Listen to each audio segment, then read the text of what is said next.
mentoring program that we have every Monday at noon Pacific time. All of these recordings, slides, and the exercises that we have are archived in the members area. That's at paulhoyt.com/tribe. And all of the recordings are available on our YouTube channel at youtube.com/user/Paul Hoyt. The reasons I do these is because I know that being a successful small business owner can be a great experience, but I also know that it's tough. You need education, training, tools, and team in order to be successful. And I want you to get to know me, because when you get to know me, you'll know that I really do care. First and most importantly, I really do care about you. I want you to have success in your life, in every area of your life, whatever that means to you. I want you to find the greatness, the happiness, the divinity within yourself, and then remember it, embrace it, and live it every single day as I do. My passion is to increase the survival rate, accelerate the growth rate, and to reduce the struggle rate of small businesses in America. And my vision is to help millions of CEOs and entrepreneurs accelerate their business growth and enjoy greater harmony and balance in their lives. I want them to grow and thrive and blast past just survive. And you can help by passing the word. So if you have a friend or other members of your community that you think might benefit from these calls, or the 65 recorded hours of office hours calls that we have available on YouTube, please pass along my name to them and telephone number. Tell them to come to my website and sign up so they can attend these calls live as well. Our office hours agenda is usually the same: an in-depth discussion of a business success principle, then closing remarks, special offers, and an invitation for next week's session. And afterwards, we go to open questions and answers and coaching. First of all, questions and answers and discussion around the topic of the day, and then we open it up for just about anything. I encourage you to join us in our brilliant business groups on both Facebook and LinkedIn. On Facebook, it's pretty easy to find. You just type Brilliant Business Group into the search bar. I think you can do the same on LinkedIn. We had to create a special link for LinkedIn because their links are not quite as user-friendly as the ones from Facebook. So you can get to our group with http://bit.ly, that's bit.ly/Brilliant Business Group. When you join us in those groups, you'll see that I publish a business success principle of the day 4 days a week, Monday through Thursday night generally, on both Facebook and LinkedIn. And every day I publish the energy of the day posting first thing in the morning when I get up on Facebook. I think today was number 452 in a row. I invite you to make comments, ask questions, share insights, and share what your takeaways are. Like my business book on my business page on Facebook if you haven't already. Today's topic is on what's your challenge, the 5 classes of business. And as always, we try to relate the subject matter of the day to one or more of the key performance areas of business that I introduced in my book, The Foundation Factor, that I wrote in 2004. And this is all about leadership. Knowing where you are and knowing what class of business that you are in is one of the aspects of being a great leader. But in truth, what class you are in really impacts everything that you do about business. Every area of your business is impacted based upon what class of business you are in. And you'll understand that a lot more when we get through the presentation here today. Our agenda is that we're going to talk about why it's important to understand what your class of business is, and then we're going to talk about the 5 classes of business: the startup class, the steady growth class, the rapid expansion class, the turnaround class, and the exit class, and then we're going to sum it all up with a bottom line. So first of all, why is this important? It's important because each class has a different challenge. Each class requires a different focus from the leaders of the business. Each class has a different optimal mindset, a way of looking at things, an attitude and a perspective. And each class needs different strategies in order to escape the class, in the case of a turnaround or a startup, or to leverage the position that you're in case of steady growth or rapid expansion or an exit strategy. And each class also requires different levels of support. And this is really, really important to you. Because if you employ a steady growth strategy and a mindset when you're in startup mode or turnaround mode or rapid expansion mode, it can be fatal to your business. And not every coach or the consultant out there has experience enough to know the difference and know the truth in that.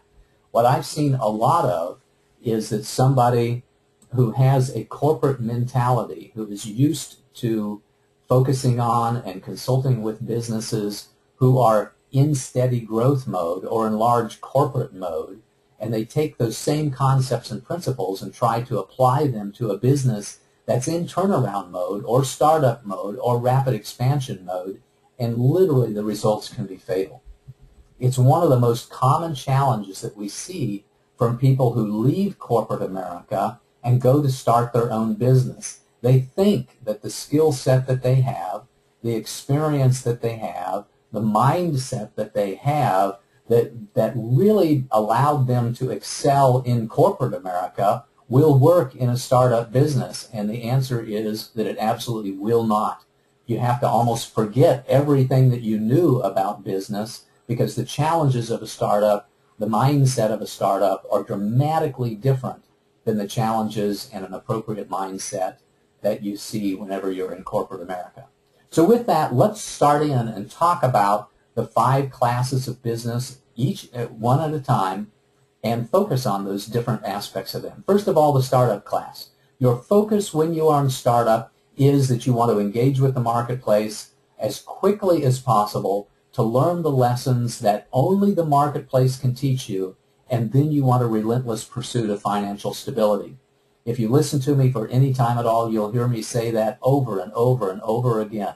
Engage with the marketplace as quickly as possible so that you can learn the lessons that only the marketplace can teach you, and then have a relentless pursuit of financial stability, because by my definition, you're going to stay in startup mode until you get to be financially stable.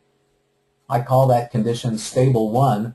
Stable 1 means that you've had 3 successive months of profitable income, or profitability on your income statement, coupled with 3 successive months of positive cash flow.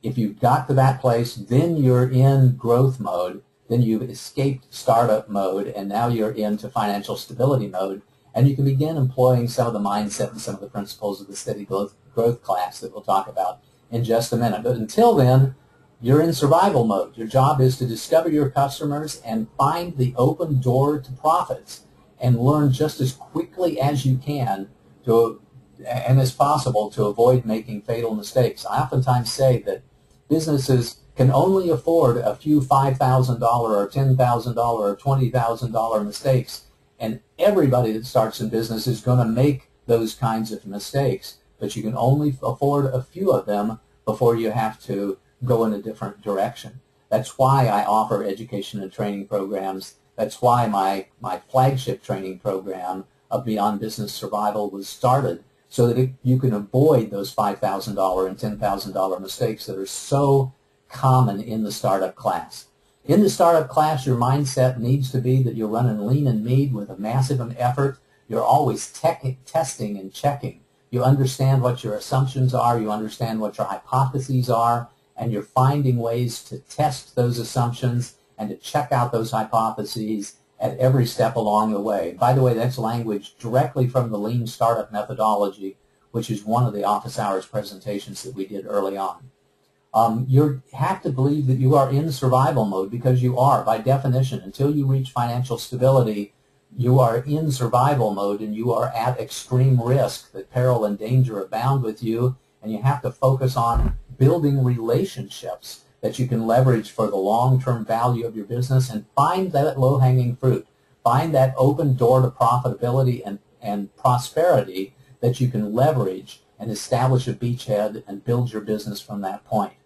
From a financial point of view, the vast majority of startups bootstrap. I think it's something like 75 to 80% of businesses out there bootstrap, using their own financial resources in order to start their business and fund the growth of their business. Some businesses raise capital, but my concern for those who raise capital is that that's a very risky game. It consumes a lot of time and energy from you, and it can be very risky when you raise capital. Let's just say that. I've given lots of presentations on raising capital. and I encourage you to watch those office hours presentations if that's something that's the right thing to do for you. I encourage people who are in startup mode to be very, very conservative and apply the 80-20 rule whenever they possibly can, because that's really essential to surviving when you're in startup mode. And by the way, that means that you don't spend a lot of money with your business consultants like myself or at all. I want you to spend an appropriate amount of money on business consulting, training, coaching, and education, but you have to reserve a lot of your money for product development, and for marketing, and for sales efforts, and for your own staff as well. More about that later on at the end of today's presentation. When you're in the startup class, your systems typically don't exist. You're creating your systems from scratch at every step of the way. You're creating your sales systems, your financial management systems, your marketing systems, your human resources systems, how you're going to hire people and how you're going to reward them, all of your operational systems, everything is being created from scratch, and it's essential for you to get people on your team at this point in time who have experience helping you create those systems. Else, even if you could figure it out on your own, it's going to take you a lot of time and cost you a lot of money to figure it out on your own. So when you're in the startup mode, your challenge is to survive and build a strong foundation for growth. Your challenge is engaging with the marketplace, reaching financial stability, and getting yourself out of startup mode and into growth mode. It's like building a house. You start out with the blueprints. Typically, you would engage with somebody who's done blueprints before, in this particular case, who has experience with business architecture as opposed to house architecture, and can help you understand what it means to put in a foundation and then build the walls and then put the roof on it and then do the fine carpentry work and the finish work on the inside of it, can help you through that process. For some of you who are starting a business, the building a house analogy is exactly perfect. But for most of you, it's really more like hacking your way through a jungle. You're finding your own path. You're getting out the machete and you're finding a way to get from point A to point B, through a lot of effort of your own, and it's hot and sweaty work and it's dangerous work. I think actually hacking your way through the jungle is a little better analogy than building a house, but I'm going to offer both of those to you and hope for you that it's more like building a house than hacking your way through the jungle. Once you have found your way through the jungle, or once you have built your house, then you can get into steady growth class. And this is where we all want to be for the life of our business until we decide to exit from the business. In the steady growth class, your focus is on continuous improvement. It's on increasing the lifetime value of your customer and gradually increasing revenues and profits while you broaden your product offering and while you make product enhancements steadily over time. In the steady growth class, you are focused on long-term relationships with your customers, with your suppliers, with your employees, with industry figures, with your partners, with everybody, because you want to build those long-term relationships you can rely on so that you don't incur the cost of acquiring new relationships, especially if you have to do it quickly when it can really cost you in time and money. In the steady growth class, your mindset is one of polishing and tweaking in every area of your business. You want to go around the 7 key performance areas and polish and tweak your marketing, polish and tweak your sales, polish and tweak your financial management systems. And you have typically a minimal tolerance for risk at this point in time. When everything's going well and everything's going smoothly and you're evolving nicely over time, then typically you would have a minimal tolerance for risk, and you don't want to go back into startup mode or go into turnaround mode. So you're typically fairly conservative, and your focus is on evolving your business gradually over time and harvesting the results of the crop that you have sown in years past. Typically, lifestyle businesses fall into this mode, and by definition, a lifestyle business is a business that supports you in the lifestyle that you want to have. Some business owners in steady growth mode, are taking 8 weeks of vacation a year. I've worked with one client that took off a couple of weeks every quarter. And that's just the way that they wanted to work, or they only wanted to work 4 days a week instead of 7 days a week, as many startup businesses do. So when you're in steady growth mode, you can support a very nice lifestyle, and that's, of course, what I want for all of us out there. The financial considerations of a company that's in the steady growth class are you can finance the growth of your business or the evolution of your business through traditional lending. Banks are eager to loan money, either in installment loans or in revolving lines of credit to companies that are spewing off cash, that have demonstrated their ability to repay the debt.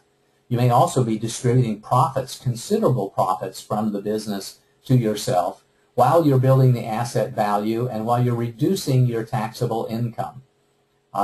So there's a lot of flexibility when it comes to owning a business with regards to the type of expenses that the business can bear versus the type of expenses that you personally need to bear. And typically, in a business that's in steady growth mode, you're supporting a very convenient and happy lifestyle while you're reducing your taxable income and distributing profits to the owners of the business. In steady growth class, your systems are typically functioning smoothly in every area of your business, and you're focused on business process improvement and business intelligence. Again, you're polishing and tweaking and fine-tuning every aspect of your business when you're in steady growth mode.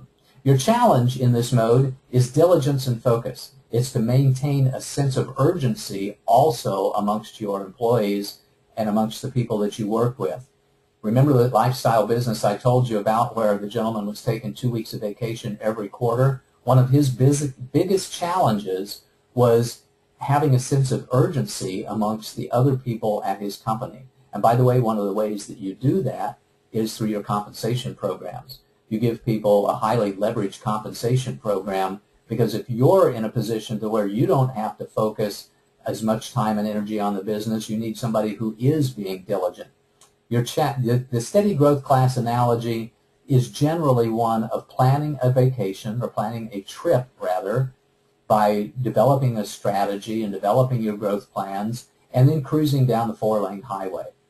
So think about it for a second. Even if you're cruising down the 4-lane highway, you need to be diligent. You need to be paying attention because stuff can come at you at any time, and you need to be watching the gauges on your car to make sure that you're operating within your tolerance limits with regards to gas and fuel and speed and all that. So this is a pretty good analogy. When you're driving down the 4-lane highway, you can relax, but you can't just totally abdicate. You can't, even if you have cruise control on that only covers your speed, it doesn't cover any stuff that's coming at you unexpectedly, and it certainly doesn't cover your direction. So some companies go immediately from startup mode into the next mode, which is we're going to talk about, which is rapid expansion class. Sometimes a company that passes through steady growth mode into rapid expansion mode, but it's more common that a company is in startup mode and then they move immediately into rapid expansion mode. When you're in rapid expansion mode, your focus is on seizing market share, capturing territory, securing your position, and defeating your competitors. You may not wish them ill, but at least you want to beat them to the punch. If you're in a rapidly expanding market because of a technical advantage that you have, you can be sure that somebody else is going to notice that and they're going to jump in and follow you into that marketplace. So your job here is to claim market position, to stake your territory out and beat your competition to the punch. When you're in rapid expansion class or rapid expansion mode, your mindset is on being opportunistic, seizing the day, striking while the iron is hot, and managing the chaos as best you possibly can, because you are scrambling every single second and you have to make very quick decisions because you have to operate very quickly at an accelerated pace of decision-making and taking action when you're in rapid expansion mode. When you're in the rapid expansion class, your financial aspects are very challenged. Cash flow is a huge issue because it always takes money to make money. It takes more money to grow a business. And unless you've got a business where your margins are 70 or 80% on the products that you're delivering and you can have immediate availability of those products, when you're in rapid expansion mode, it takes a lot of capital for team, it takes capital for marketing, it takes capital for accounts receivable, it takes capital for inventory. if you're in a product company. So cash flow is a huge issue when you're in rapid expansion mode. You have to typically secure expansion capital, and unfortunately, because rapid expansion mode doesn't necessarily imply profitability mode, securing expansion capital may mean going to non-traditional sources of financing like equity folks and like venture debt. Because sometimes in rapid expansion class, you're not worried about profits. You may not even be concerned about revenues. When Facebook, for example, Google, Twitter, LinkedIn first got started, they weren't concerned about revenues at all. In fact, they had no idea how they were going to make their money. They weren't concerned about revenues. They weren't concerned about profits. Their concern in rapid expansion mode in the early days of every single one of those companies was on capturing market share and capturing eyeballs and getting people to sign up and getting them to use the system day after day after day, because they knew that if they could get the attention of the marketplace, they could find a way to monetize that attention in some way. And in each case, every single one of those companies has done that. In rapid expansion class, all your systems are constantly taxed and broken. I have a rule called the rule of 25%, which means that if your systems are operating smoothly today, generally speaking, you can increase the volume and the throughput of those systems by about 25% before something breaks. So if your revenue is $100,000 a month today, you can go to $125,000 a month, maybe $130,000 a month, before you find out that something is broken and needs some immediate attention. And when it does, then you need to fix what needs to be fixed and moved on. It's not about optimizing performance, and it's really not even about focusing on quality in rapid expansion mode.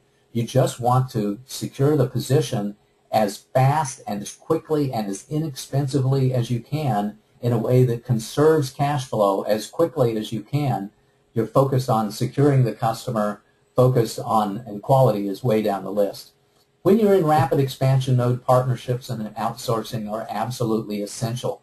If you're expanding extremely rapidly, there's no way that you're going to be able to increase your own team rapidly enough to take advantage of all of the opportunities. You have to outsource things, and you have to be very careful when it comes to outsourcing things as well. Some things you can outsource quickly and easily, and other things you cannot outsource very quickly and easily at all. You find out how good your internal systems are, your training and the operation and your marketing collateral, when you're in rapid expansion mode.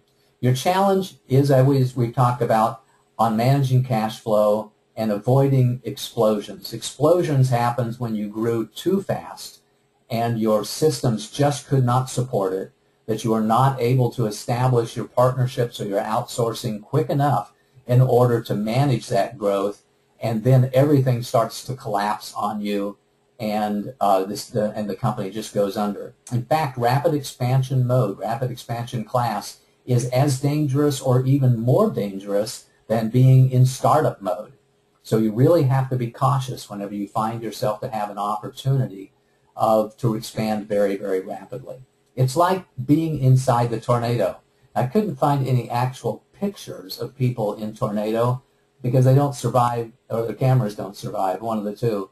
So this is a picture of some cartoon characters inside a tornado, but that's the analogy. In fact, that's also the name of a book written by Jeffrey Moore on the subject of managing rapid expansion, called Inside the Tornado.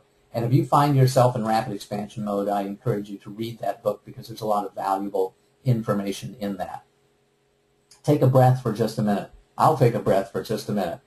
We're going to set rapid expansion class aside for a second and talk about the fourth class, which is the one you really don't want to be in, and that's the turnaround class. When you're in the turnaround class, your focus is on survival. Your focus is on stopping the bleeding. You need to keep your key customers, keep your key employees, keep the doors open, and return to profitability just as quickly as you possibly can. Being in turnaround mode is a very uncomfortable place to be. Your mindset has to be that you face the facts and be brutally honest with yourself, but you can't cry over spilled milk. You don't have time to cry a lot and lament a lot. You have to suck it up and begin to address the challenges that are in front of you. You want to return to your core profitable business if at all possible, but sometimes in turnaround mode, that's not possible. Sometimes when you're in turnaround mode, the core profitable business doesn't exist anymore. What you were doing earlier, is not going to be the right way out. For example, if you used to be a buggy whip manufacturer and the world went to automobiles, there's no way that you're going to be able to turn yourself around by focusing on making a better buggy whip, because the market just isn't there anymore. So sometimes you're able to return to your core profitable business, and sometimes you're not. What you can always do is leverage your key business relationships and your supplier relationships, and think about how you can leverage the experience that you have, the experience and the relationships that you have, into a different core profitable business, which is one of the biggest challenges of being in turnaround mode. You generally have to trim the fat. You generally have to have layoffs and even closing down some locations. And oftentimes, more than 50% of the time, you have to replace the leaders of the company, because the same thinking that got you into turnaround mode is not going to get you out of turnaround mode. And some leaders are able to adjust, and some leaders are not able to adjust. A lot of times companies will replace their CEO or their senior executives just because you need somebody in there that's willing to let go of everything that was in the past. And that's your mindset, is that you don't have any sacred cows at all except for your values. You're willing to change and sacrifice anything at the company except your values in order to survive. And that requires a lot of humility and a lot of creativity and a lot of optimism. And while you may find that creativity and optimism are easy to come by, humility isn't. And especially if you are the leader of the company, if you are the CEO or CFO or COO of the company, it's hard to be humble enough to admit the mistakes and switch your mindset and get back into a mindset where you're willing to sacrifice in order to survive. So your financial systems when you're in turnaround class are really challenged. You have to cut overhead and you have to reduce expenses. Typically, you're able to refinance or renegotiate your debt by going to your banks, by going to private money lenders, by borrowing money on much different terms than you used to have. And in some cases, you're able to recapitalize the business. You're able to sell off some of the assets of the business in order to recapitalize and get the money necessary to turn around the areas of the business that are left. In the turnaround class, your systems are vital. You have to create a turnaround plan. You have to analyze the performance that you have and find the profit opportunities that are left in your customer base and in your supplier and your employee relationships. You need to focus on quality control, because oftentimes when you got into turnaround mode, one of the reasons you're there is because you took your eye off the ball and you were not focused in quality nearly as much as you could. It's really essential at this point in time that you take profitable business, and that when you deliver the business in a way that will get you back to a position of being in favor with your customers. Your challenge is letting go and shifting directions so that you can survive. And in the turnaround class, the analogy is the ER physician. The ER physician will do whatever it takes to help the customer survive or help the patient survive. We check the airways, we check the breathing, we check to make sure that they're not losing a lot of blood, and we diagnose the conditions just as quickly as possible, and then we take rapid and immediate action in order to help the company survive. Take another breath, because the last one is a lot easier. This is where we want to be eventually in our business, and that's in an exit class, in exit mode. This is where our focus is on creating value so that we can sell our business for the most money possible. We want to clean things up to facilitate the due diligence process and to prepare for transition.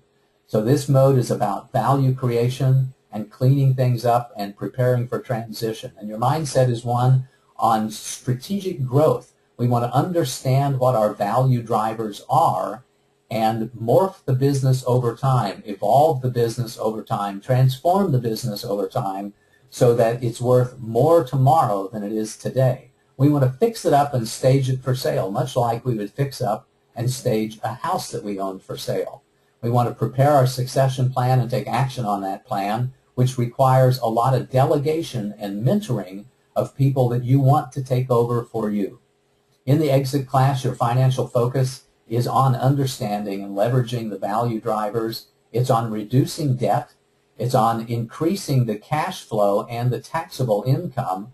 Remember earlier when we talked about the steady growth mode, that one of the focus points in the financial area in steady growth mode was that you wanted to reduce your taxable income. Here in exit mode, we want to actually increase our taxable income, because it's that taxable income that will have a big factor on the valuation of the business.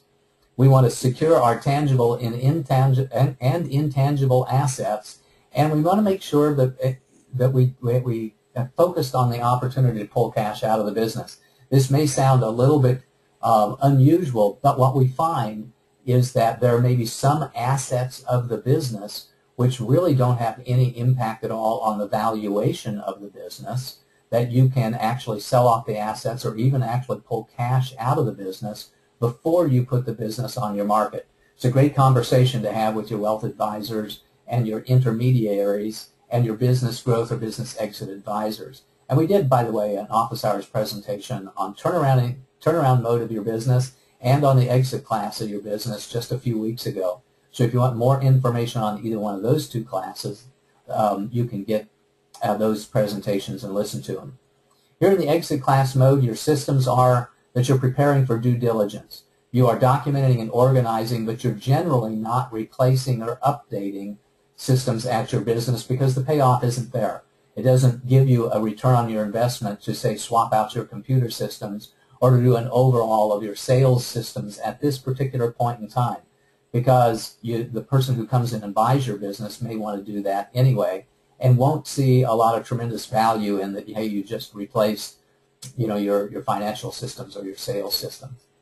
The challenge for being in the exit class is letting go and completing the process. I'm having the privilege of working with a business right now that was in a mode of acquiring a business just a couple of months ago, which at the very last minute fell through. And the reason it fell through is because essentially the gentleman who was selling their business got to the table where they were reviewing the agreements for the last time and going to sign the agreements and initiate or complete the negotiations, which had been going on for months, and just at the last minute couldn't do it. At the last minute decided they just needed to change the deal a little bit, which screwed up the entire deal, and both companies had to move on their own. So there's a real challenge about letting go. What's one of the things that intermediaries do before they take on accounts is they want to make sure that the person who is selling their business is really in the mode to complete the transaction and doesn't have any reservations about it at the last minute so that the deal can go through and they can get their commission.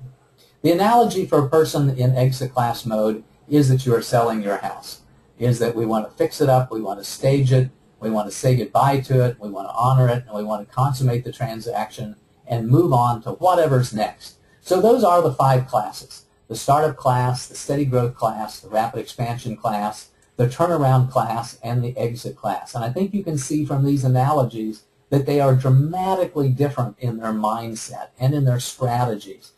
Big difference in between hacking your way through a jungle, saving somebody's life in the ER, being caught up and swept up in a tornado or a hurricane, versus driving down a 4-lane highway on cruise control, or fixing up, selling your house. A lot different mindset.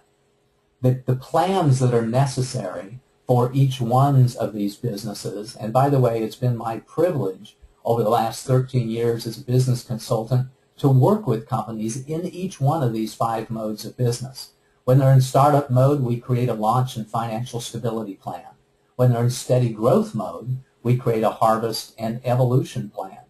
When you're in rapid expansion mode, it's in a plan to manage the chaos and take advantage of the opportunity.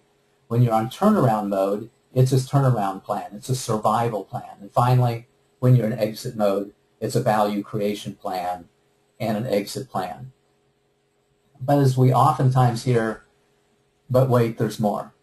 And the plan that you need will vary based upon your industry and the scale of business. So it's much different creating a turnaround plan for a business that has $1 million in revenue versus one that is in $10 million in revenue. It's much different creating a startup plan for a company that aspires to have a couple of $100,000 in annual revenues versus a company that wants to have $200 million a year in revenues. It's a much different plan. So the industry that you are in and the scale of business that you have or that you intend to create matters a lot when it comes to creating your plans. And it's also easy to have different flavors of those of business or different classes of business with different favors. For example, when you're in turnaround mode, it may not be that every area of your business is in turnaround mode. What you may find is that some of the areas of your business may be in steady growth mode, and other areas of your business might be in rapid expansion mode, and other areas of business might be in turnaround mode. So you as a CEO and a leader of your business, it behooves you to understand a little bit of the focus, the challenge, and the mindset from each one of those areas of business, because if you apply a steady growth mentality to the area of your business that's in turnaround mode or in rapid expansion mode, as we said earlier in the presentation, you're going to cause yourself a lot of trouble. And so that's why every company that's out there needs to have a customized and tailorized solution with aspects of each one of these classes of business in the tailored solution that's just right for them. So here's the bottom line. Knowing your classes is essential. Shifting your focus and your mindset whenever you find that you have shifted your class of business is absolutely key, and that not every leader is good at all of these classes, and neither are consultants. So make sure that you get consultants on your team and business advisors on your team who have experience in each one of these classes of business, and in particular your class of business, so they can give you advice that's going to be just right for you. Having a support team that gets it is absolutely critical. It's essential to your survival, essential to your success. That's been our agenda. We talked about why it's important, and I know that you got that message. We talked about each one of the 5 classes of business, and we summed it up in the bottom line. So here's your homework. Determine your class of business. Understand which class or classes of business that you are in, and develop a growth plan that's just right for you. And if you can't change your mindset, know that you may have to replace yourself. And in that process, wherever you are, I always encourage you to get coaching and support to manage the process of growing your business, of surviving in business, wherever you are in business.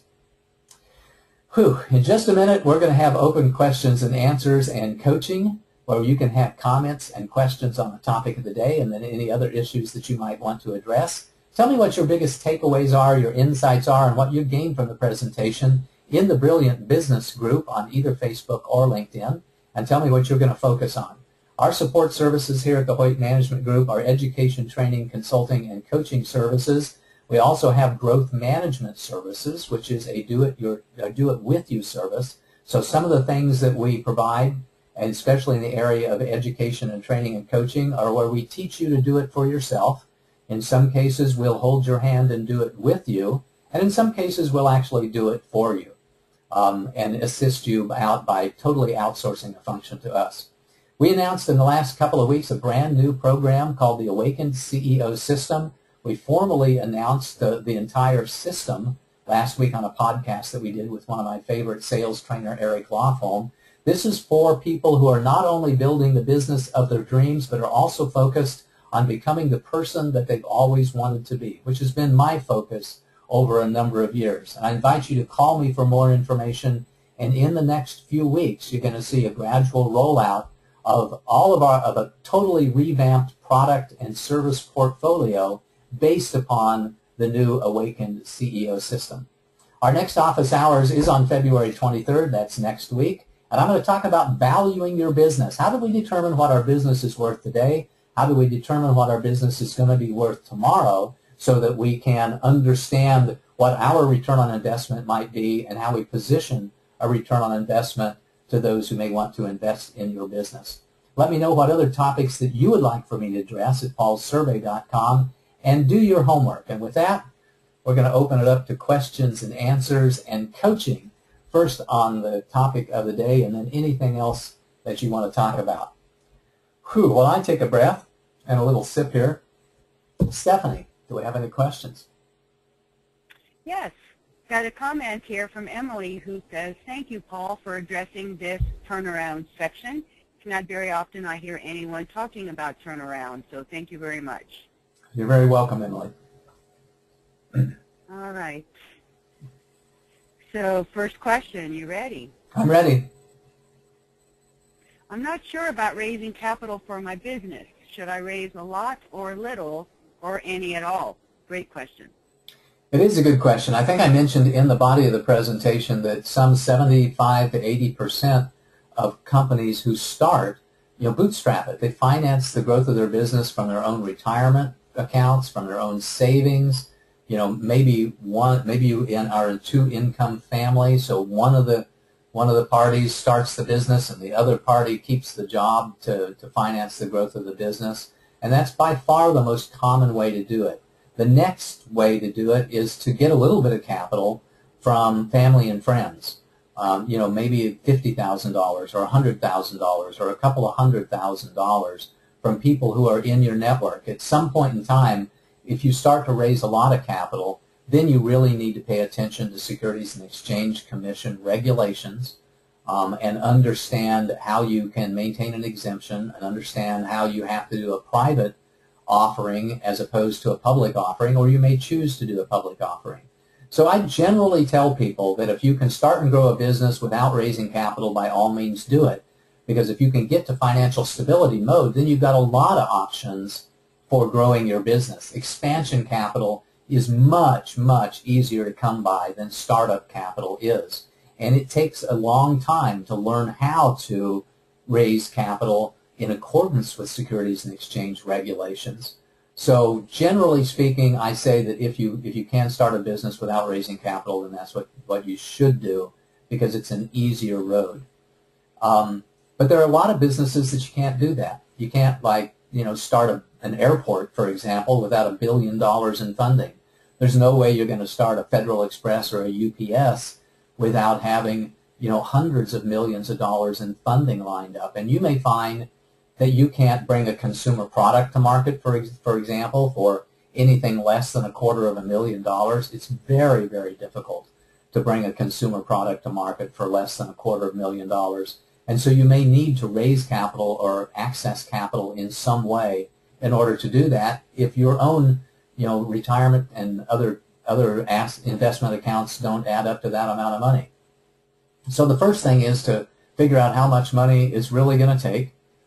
I would employ the Awaken CEO growth process here, which is a 5-step process. The first step is understanding the vision for the company that you want to have. The second step is understanding what your status is.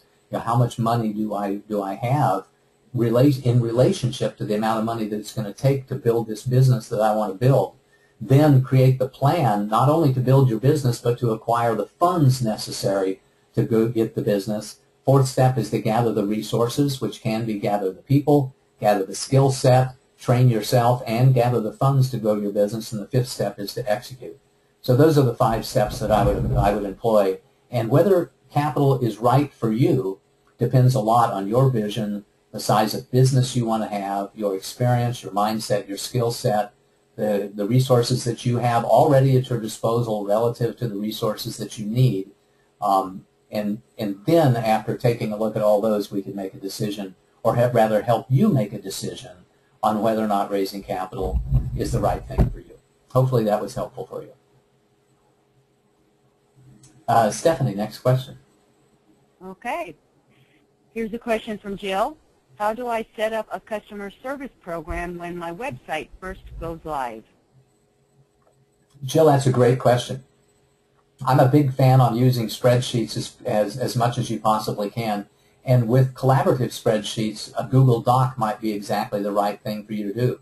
So you could have a Google Doc spreadsheet that recorded when anybody called in with a customer service issue, recorded the date and the time of the call, gave it some sort of a tracking number if possible, where you can put notes on there, describe the call, who took the call, what the problem was, so that all the members of your customer service team can look at the same notes and address it. That'd be a pretty easy way to do that.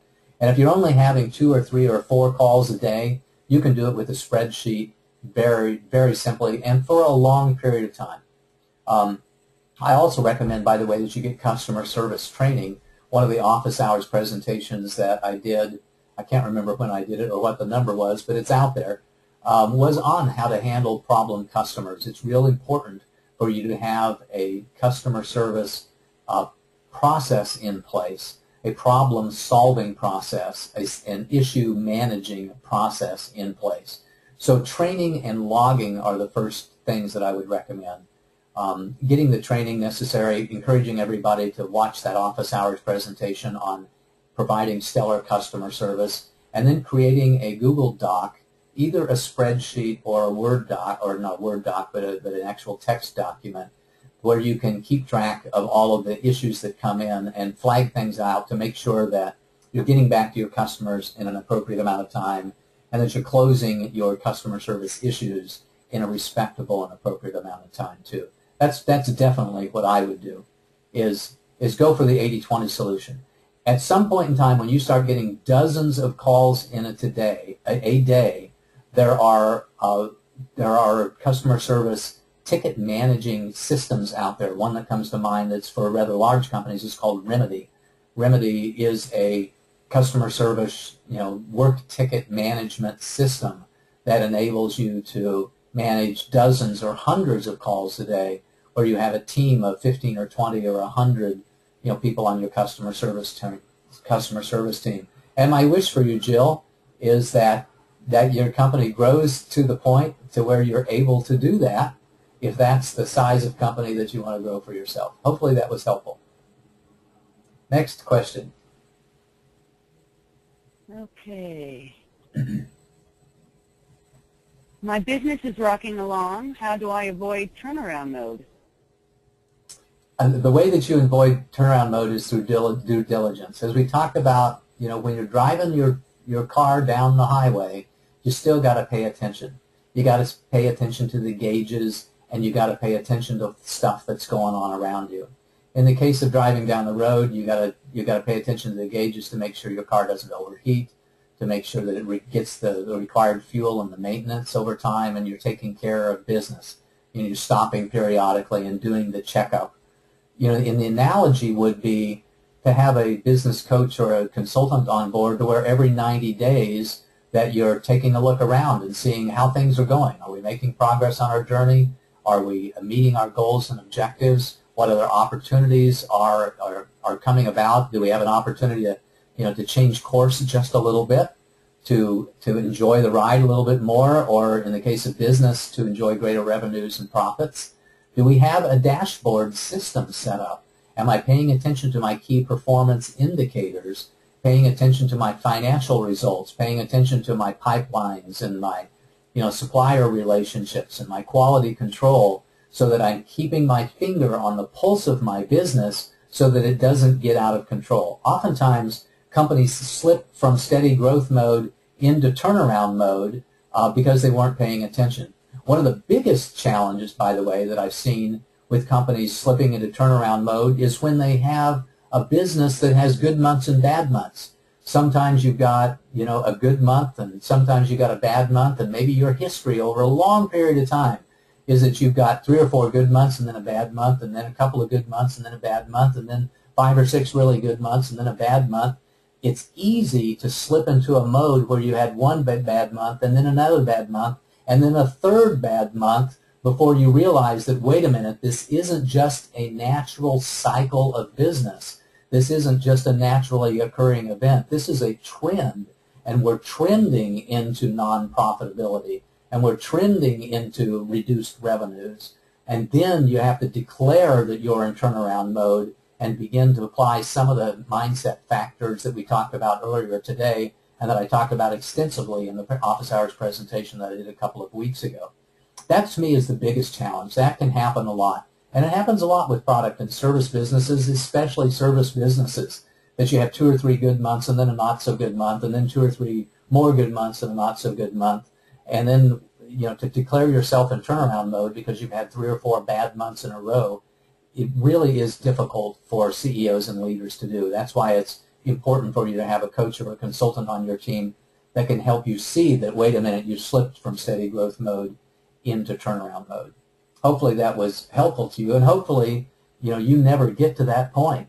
If you have, one bad month or one bad quarter, hopefully it doesn't go into 2 bad quarters or 2 bad months, and where you have to declare yourself in a state of emergency and in turnaround mode and employ much different techniques for your business.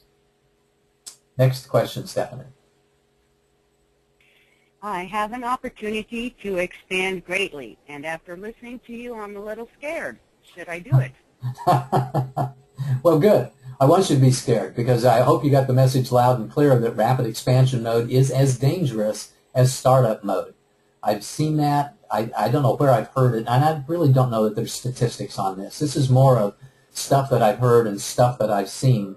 But I've seen a lot of companies go into rapid expansion mode and not survive the rapid expansion mode because they wanted to take advantage of seizing as much market share as they could possibly do, and they ran lean and mean, and they didn't have a lot of contingency capital or a lot of contingency time, and then something happened while they were in rapid expansion mode that caused the business to blow up. Instead of going down the road at 50 miles an hour, they're going down the road at 150 miles an hour, and then they had a blowout, and then they had an emergency, and they quickly went from rapid expansion mode into turnaround mode, into out of business mode. So it's really dangerous to do that. I'm a fairly conservative guy, so I'm a big fan of a controlled expansion. If you want to go into rapid expansion mode, then let's think about doubling the business over the next 6 months. Let's not think about doubling the business every month for the next 6 months.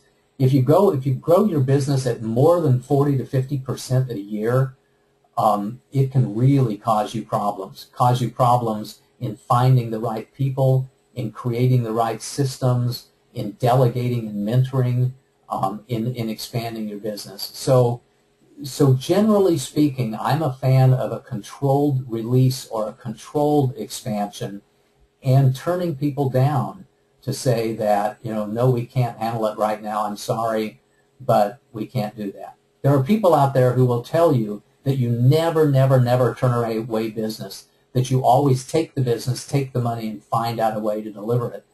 My job is to look you in the eye and say that I've seen people die, I've seen businesses die whenever they had that sort of optimism that they were going to be able to address every challenge no matter what came after it, no matter what came at them. So I'm a little bit more cautious. Yes, take advantage of the opportunity, but watch out. Watch your internal systems, watch your people, watch your cash flow, watch everything, and gradually expand, or at least control your expansion, as opposed to just saying, bring it at me, I can take whatever the marketplace throws at me. 100 new clients today, sign me up, I'm going to find a way to deliver them, because that can be, it's dangerous certainly, but it certainly can be fatal as well. Hopefully that was helpful to you, but generally I'm a big fan of growing rapidly, but not explosive growth, more rapid to steady growth than explosive growth. Next question, Stephanie. Okay, I think that's it for the questions. Okay. We've got a couple of some good feedback though. Susan says, yeah. If I can get back up there. Susan says, the takeaway, hire consultants to help with our startup and create a team where each member will specialize in their area instead of me trying to do everything myself. So true.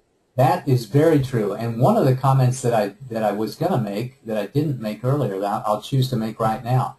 Remember we talked about that sometimes part of your business might be in rapid expansion mode, and part of your business might be in turnaround mode, and part of your business might be in steady growth mode. Those are such different mindsets that you may find it really advantageous to put, one person on each one of those different classes of business opportunity. If you can, if your business is large enough, put one person on the rapid expansion project, another person on the steady growth project, and the third person in the turnaround project, so that they don't have to switch mindsets throughout the day. If you find that you can't do that, then maybe in the morning we'll address the business that's in turnaround mode, and in the afternoon we'll address the business that's in rapid expansion mode, and in the evenings we'll focus on the part of our business that's in steady growth mode, so that you at least put a little time in between those and space in between those. Shifting mindsets, doing a context shift, is really challenging. And for the young CEO and entrepreneur or the small business, that can be one of the biggest challenges of business. Even when you're in steady growth mode, to say, I'm a salesperson right now, or I'm going to put on my marketing hat, I'm going to put on my product development hat, I'm going to put on my CFO hat, I'm going to put on my leader hat, I'm going to put on my creative engineer hat sometime during the day. Shifting mindsets throughout the day for each one of those key performance areas of business can be challenging enough. If you have different modes of operation, different classes of business going on, that just makes the problem that much worse. So I encourage you to divide up that as much as possible. Divide it in individuals if you can, and if your business isn't large enough to divide it amongst individuals, at least divide it amongst time of day so you don't find yourself trying to switch contexts and mindsets, a dozen times during the day, because that can be very uncomfortable, very inconvenient, and can be very challenging to do. And with that, I've got the top of the hour, so I'm going to call it our office hours session complete for the day. I want to thank everybody who attended the call live and who is listening to this recording. Stay tuned for next week when we talk about valuing your business. And until then, this is Paul Hoyt wishing you a most marvelous and prosperous day. Bye-bye.